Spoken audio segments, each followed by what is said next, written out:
Incident in Necrom by Jean-Kila Bothe.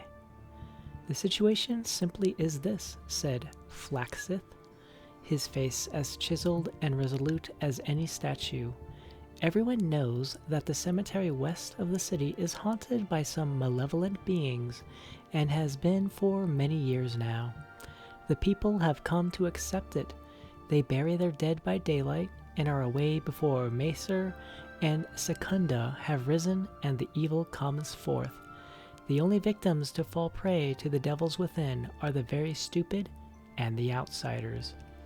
It sounds like a natural solution to filtering out the undesirables then, laughed Nitra, a tall, middle-aged woman with cold eyes and thin lips.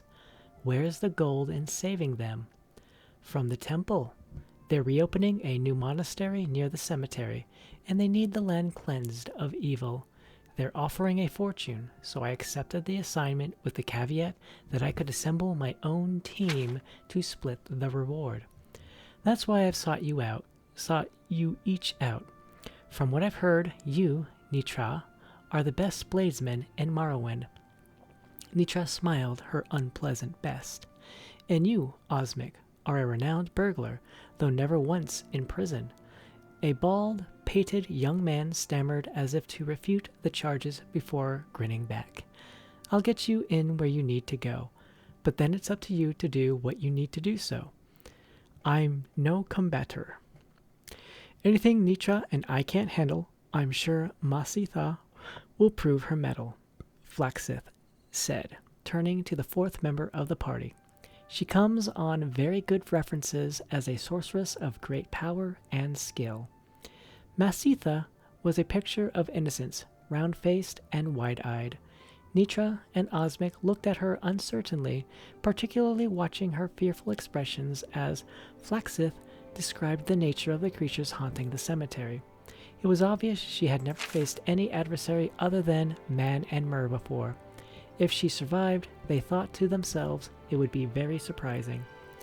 As the foursome trudged toward the graveyard at dusk, they took the opportunity to quiz their new teammate. Vampires are filthy creatures, said Nitra. Disease-ridden, you know. They say off to the west they'll indiscriminately pass on their curse together with a number of other afflictions. They don't do that here so much, but still you don't want to leave their wounds untreated. I take it you know something of the spells of restoration if one of us gets bit?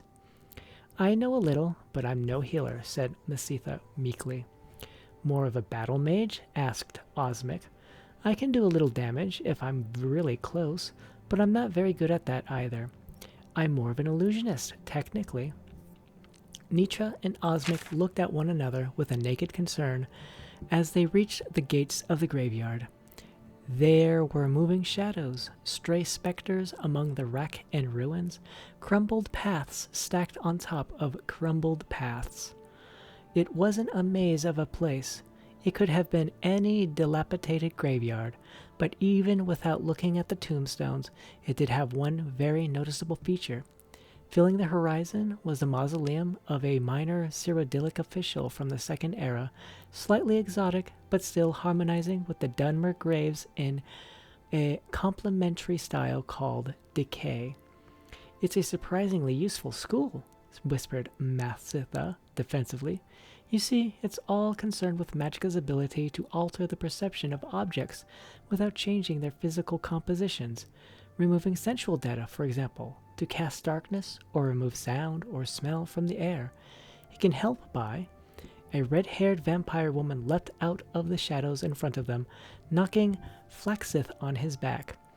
Nitra quickly unsheathed her sword, but Masitha was faster. With a wave of her hand, the creature stopped, frozen, her jaws scant inches from Flaxith's throat. Flaxith pulled out his own blade and finished her off. That's illusion? Asked Osmic. Certainly, smiled Masitha. Nothing changed in the vampire's form, except its ability to move. Like I said, it's a very useful school.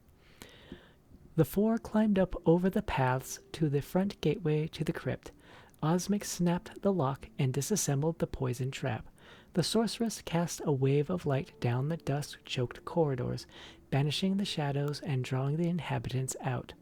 Almost immediately, they were set on by a pair of vampires, howling and screaming in a frenzy of bloodlust.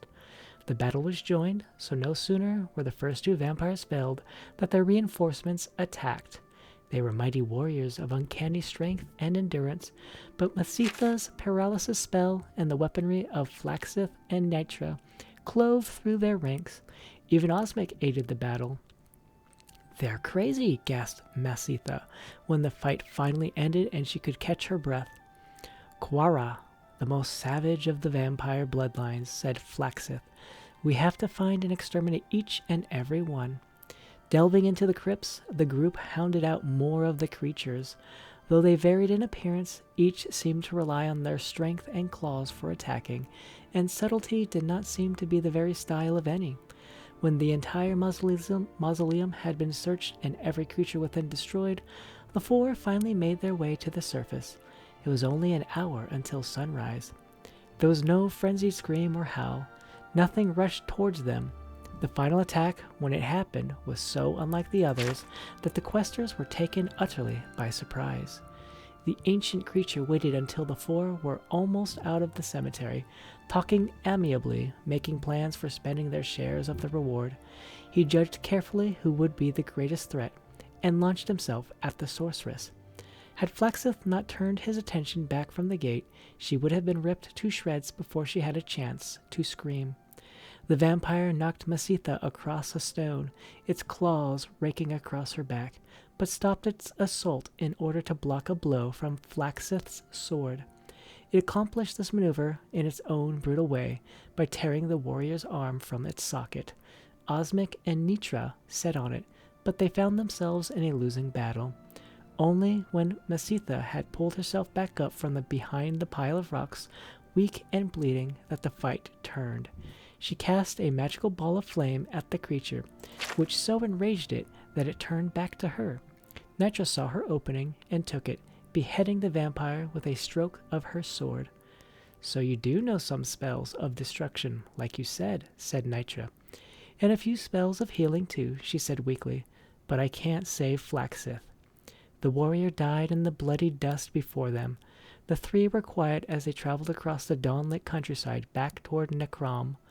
Masitha felt the throb of pain on her back intensify as they walked, and then a gradual numbness like ice spread through her body. "I need to go to a healer and see if I've been diseased," she said as they reached the city. "Meet us at the Moth and Fire tomorrow morning," said Nitra. "We'll go to the temple and get our reward and split it there." 3 hours later, Osmic and Nitra sat in their room at the tavern, happily counting and recounting the gold marks.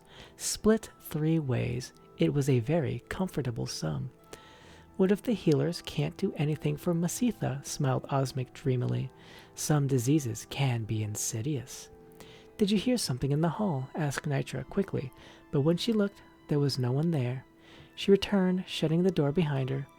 "I'm sure Masitha will survive if she went straight to the healer, but we could leave tonight with the gold." "Let's have one last drink to our poor sorceress," said Osmic, leading Nitra out of the room toward the stairs down. Nitra laughed. "Those spells of illusion won't help her track us down, as useful as she keeps saying they are. Paralysis, light, silence, not so good when you don't know where to look." They closed the door behind them. "Invisibility is another spell of illusion," said Masitha's disembodied voice. The gold on the table rose in the air and vanished from sight as she slipped it into her purse. The door again opened and closed, and all was silent until Osmic and Nitra returned a few minutes later.